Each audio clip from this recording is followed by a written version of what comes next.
ദേണ്ടേ കണ്ടില്ലേ കോഴിക്കോടൻ ബിരിയാണി വാങ്ങാൻ ആളുകളുടെ തിരക്ക്. ബിരിയാണി കഴിച്ച് മനസ്സങ്ങ് നിറഞ്ഞു. കട തുടങ്ങിയിട്ട് ഒരാഴ്ച പോലും ആയില്ല.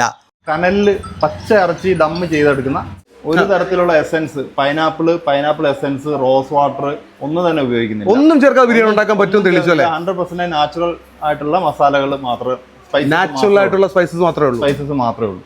നമസ്കാരം, ഇന്നുള്ളത് ചങ്ങനാശ്ശേരിയിലാണ് കേട്ടോ. ഇന്ന് പരിചയപ്പെടുത്തുന്നത് പറയുമ്പം നല്ല കോഴിക്കോടൻ ബിരിയാണി ചങ്ങനാശ്ശേരിയിൽ കിട്ടും. ഞാനിപ്പോൾ നിൽക്കുന്ന കൃത്യമായിട്ടുള്ള ലൊക്കേഷൻ പറയാം. ഇത് ചങ്ങനാശ്ശേരി പഴയ പ്രൈവറ്റ് ബസ് സ്റ്റാൻഡാണ്. KTM കോംപ്ലക്സിൻ്റെ തൊട്ടടുത്തായിട്ട് മാലിക് ബിരിയാണി സെൻറ്റർ എന്ന് പറഞ്ഞിട്ടൊരു കട തുറന്നിട്ടുണ്ട്. കട ഓപ്പൺ ആയിട്ടുണ്ട്. കോഴിക്കോട് അതേ ടേസ്റ്റിൽ നിങ്ങൾക്ക് ബിരിയാണി കഴിക്കാൻ പറ്റുന്ന ഒരു സ്ഥാപനം നിങ്ങളിലേക്ക് സന്തോഷത്തോടു കൂടി പരിചയപ്പെടുത്തുകയാണ്. കോഴിക്കോടൻ ബിരിയാണി ഇനി നമ്മുടെ ചങ്ങനാശ്ശേരിയിലും. ഇതിൻ്റെ തൊട്ട് ബാക്കിലായിട്ട് ഉള്ള സ്ഥാപനമാണ്. തുടങ്ങിയിട്ട് ഒരാഴ്ചയായിട്ടുള്ളൂ. നല്ല തിരക്കാണ്. ഇപ്പം തന്നെ ആൾക്കാർ സ്വീകരിച്ച് തുടങ്ങിയിട്ടുണ്ട് സ്ഥാപനം. പരിചയപ്പെടാം. ബിരിയാണി സനി വീണ്ടും പരിചയപ്പെടുന്നു.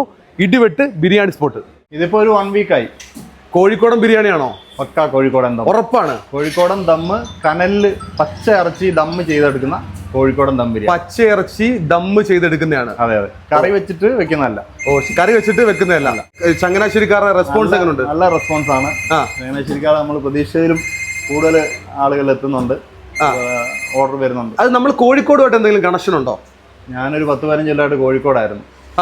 അപ്പോൾ ചെറിയ ബിസിനസ് ഒക്കെ ആയിട്ട് പോയതാണ്. കുറേ കാലമായിട്ട് അവിടെ ആയിരുന്നു. കോഴിക്കോട് വെള്ളിവർമ്മ എന്ന് പറഞ്ഞ സ്ഥലത്തായിരുന്നു. കോഴിക്കോട് പോയി കഴിഞ്ഞാൽ ആരും ഭക്ഷണപ്രിയർ ആണെങ്കിൽ പിന്നെ ഒന്നും പറയണ്ട. അപ്പൊ അവിടുത്തെ കറക്റ്റ് റെസിപ്പിയാണ് നമ്മൾ അവിടുത്തെ റെസിപ്പിയാണ്. അതുപോലെ തന്നെ ദം ബിരിയാണി ആണെന്നുള്ളതാണ് മെയിനായിട്ട് ഹൈലൈറ്റ്. സഹായത്തിന് ഇത്തായുണ്ട്. രണ്ടുപേരും കൂടെ ഉള്ള പരിപാടിയാണ് അല്ലേ? വൈഫാണ്. ഓ ശരി. അപ്പൊ നമ്മൾ ഏതൊക്കെ ബിരിയാണിയാണ് കൊടുക്കുന്നത്? ഞങ്ങള് ബീഫ്, ചിക്കന്, മട്ടന്. ബീഫ്, ചിക്കന്, മട്ടന്. അതെ. എല്ലാ ദിവസവും മട്ടൻ കാണോ? മട്ടന് ഓൾമോസ്റ്റ് എല്ലാ ദിവസവും ഉണ്ട്. ഇന്നിപ്പോ ഇല്ല. എന്താ വെച്ചാല് മട്ടന്റെ അവൈലബിലിറ്റി ഒരു പ്രശ്നമുണ്ട്. വിചാരിക്കുമായിരിക്കും ഞാൻ പറയാതെ കയറി വന്നു, അല്ലെങ്കിൽ മട്ടനൊക്കെ ഒന്ന് സെറ്റാക്കി വെക്കായിരുന്നു അല്ലേ? ഞാൻ പറയാതെ എല്ലായിടത്തും പോത്തുള്ളൂ. അപ്പൊ അത് വളരെ നീറ്റായിട്ടാണ് ഇവർ ബിരിയാണി കൊടുക്കുന്നത്. അതായത് കോഴിക്കോടൻ ബിരിയാണി ഇനി നിങ്ങൾക്ക് ചങ്ങനാശ്ശേരി എന്ന് ധൈര്യമായിട്ട് കഴിക്കാം അല്ലേ? അതെ. അത് നമ്മുടെ ഉറപ്പാ, മാലിക്കിന്റെ ഉറപ്പാണ്. നമ്മൾ എത്ര മണിയാകുമ്പോൾ ഓപ്പൺ ആവും? ഞങ്ങള് ഒരു 11:30 ആകുമ്പോൾ ഓപ്പൺ ആവും. 11:30 ആകുമ്പോൾ ഓപ്പൺ ആവും. അതെ. ഓ ശരി. പിന്നെ സാധാരണ ഒരു 6 മണി വരെയാണ് ടൈം നമ്മൾ കണ്ടിരിക്കുന്നത്. ഇപ്പൊ ഒരു 4 മണിയാകുമ്പോൾ എല്ലാ ദിവസവും ഫിനിഷ് ആവുന്നുണ്ട്. നമ്മുടെ റൈസിന്റെ പ്രത്യേകത എന്ന് പറയുമ്പോൾ ചിരട്ടക്കനലിലിടുന്ന കൈമ റൈസ് ആണ്. ഒന്ന് കൈമ റൈസ് ആണ്. പിന്നെ ഇത് ദമ്മ് ചെയ്യുന്ന സിസ്റ്റം ചിരട്ടയിൽ നമ്മൾ കനലിൽ കത്തിച്ച് ദമ്മ് ചെയ്തെടുക്കുന്നതാണ്. കോഴിക്കോടൻ ബിരിയാണി നല്ല കിടിലൻ ബിരിയാണി. ഇത്തത്തെ എടുക്കുന്ന കോഴിക്കോടൻ ബിരിയാണി ആ ഒരു കോഴിക്കോട് നിന്ന് കഴിക്കുന്ന അതേ ടേസ്റ്റിൽ നമുക്ക് ഇവിടുന്ന് കഴിക്കാം. അത് നമ്മുടെ ഉറപ്പാണ്. ഓക്കെ. ഇപ്പൊ അത്യാവശ്യം പാർട്ടി ഓർഡറുകളൊക്കെ ചെറുതായിട്ട് ഈ ഒരാഴ്ച കൊണ്ട് തന്നെ വന്നു തുടങ്ങി. നമ്മൾ ഓർഡറും സ്വീകരിക്കുന്നുണ്ടല്ലേ? ഇപ്പൊ 2-3 ഓർഡർ ചങ്ങനാശ്ശേരി അതുപോലെ തന്നെ തിരുവല്ല ഭാഗത്തുനിന്നൊക്കെ ആയിട്ട് വന്നിട്ടുണ്ട്. നമ്മൾ എടുത്തായിരുന്നു. എല്ലാം സക്സസ് ആയിരുന്നു. പിന്നെ അപ്പൊ നിങ്ങളെ കുറിച്ച് പറയുകയാണെങ്കിൽ എല്ലാ കാര്യങ്ങളും വളരെ നീറ്റായിട്ടാണ്. ഇത് റൈസ് ആണെങ്കിൽ തൊട്ടടുത്തായിട്ട് ബീഫ് ഉണ്ട്, ചിക്കൻ ഉണ്ട്. ചിക്കൻ എന്തേ അവിടെ ഒന്ന് ഓപ്പൺ ചെയ്തേ. ഇത് ചിക്കൻ പെട്ടെന്ന് തീരും. ബീഫൊക്കെ അല്ലേ? തീരും. ബീഫ് തീർന്നു. ബീഫ് ഏകദേശം തീരാറായി. ഓക്കെ. 100% ഒരു തരത്തിലുള്ള essence, pineapple essence, rose water ഒന്നും തന്നെ ഉപയോഗിക്കുന്നില്ല. ഒന്നും ചേർക്കാതെ ബിരിയാണി ഉണ്ടാക്കാൻ പറ്റും തെളിയിച്ചല്ലേ? 100% നാച്ചുറൽ ആയിട്ടുള്ള മസാലകൾ മാത്രമേ, നാച്ചുറൽ ആയിട്ടുള്ള സ്പൈസസ് മാത്രമേ ഉള്ളൂ. ഓ ശരി. അത് നല്ലൊരു കാര്യമാണ്. ദം ബിരിയാണിയുടെ പ്രത്യേകതയാണ്. നമ്മൾ ഇങ്ങോട്ടേക്ക് കൊണ്ടുവന്നു മാത്രം. കോഴിക്കോടൻ ദം ബിരിയാണിയുടെ പ്രത്യേകത അതാണല്ലോ. അത് തന്നെയാണ്. അത് നമ്മൾ ഇങ്ങോട്ട് കൊണ്ടുവന്നു. സ്വിഗ്ഗിയിലും സൊമാറ്റോയിലും ഉണ്ടല്ലേ? അതെ. മാലിക് ബിരിയാണി കഴിച്ചിട്ട് നിങ്ങൾ ഒരു അഭിപ്രായം കമന്റ് ആയിട്ട്. വരവ് ഞങ്ങൾ ഒട്ടും പ്രതീക്ഷയില്ല. ഇങ്ങനെ പെട്ടെന്ന് കണ്ടപ്പോഴേ എന്റെ വരവാണോ? അതെ. ഒരു പ്ലാനിങ് ഇല്ലാതെ വന്നു. കാരണം അങ്ങനെ വേണമല്ലോ ഒരു വീഡിയോ എടുക്കാൻ. മുൻകൂട്ടി പ്ലാൻ ചെയ്യാതെ നമ്മൾ ചെയ്യണമല്ലോ. സന്തോഷമായി. നിങ്ങൾ വരുമെന്ന് പ്രതീക്ഷയില്ല. ഒന്ന് ബീഫ് ബിരിയാണിയാണ്, ഒന്ന് ചിക്കനും ആണ്.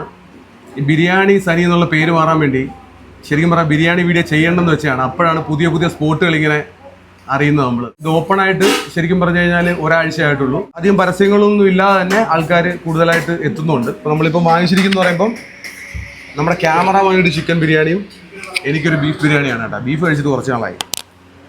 അപ്പം കോഴിക്കോടൻ ബിരിയാണിയാണെന്ന് ഇവർ ഗ്യാരണ്ടി പറയുകയാണ്. കാരണം ഇത് കോഴിക്കോടൊക്കെ കുറേ നാളുള്ള വ്യക്തിയായിരുന്നു നിൽക്കാം. ഇപ്പം നമുക്ക് കഴിക്കാം.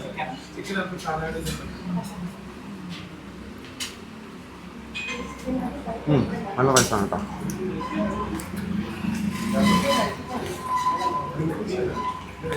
ബിരിയാണി കൊള്ളാം.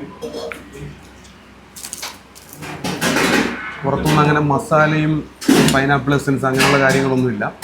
നാച്ചുറൽ ആയിട്ടുള്ള കാര്യങ്ങളൊക്കെ ചേർത്ത് കോഴിക്കോട് നമ്മൾ ബിരിയാണി കഴിക്കുമ്പോൾ അതിൻ്റെ ഒരു ടേസ്റ്റ് ഉണ്ടാവുമല്ലോ. ചിരട്ടയ്ക്കകത്താണ് ദമ്മിടുന്നത്. അതിൻ്റെ വീഡിയോസ് നിങ്ങൾക്ക് കാണാം. നല്ല ബിരിയാണിയാണ്. ബീഫ് നമ്മളിപ്പോൾ വീഡിയോയിലൂടെ മിക്കവാറും പാഴ്സലൊക്കെ വാങ്ങിച്ചുകൊണ്ട് പോകുമ്പോൾ നമ്മുടെ പ്രേക്ഷകർ മിക്കവാറും പറയുന്ന ഒരു കാര്യമാണ്, സനി കാണിക്കുന്നില്ല. അതുകൊണ്ട് ഇന്ന് നിങ്ങൾക്ക് കഴിച്ച് കാണിച്ചിരുന്നു പാഴ്സൽ വാങ്ങിക്കാതെ.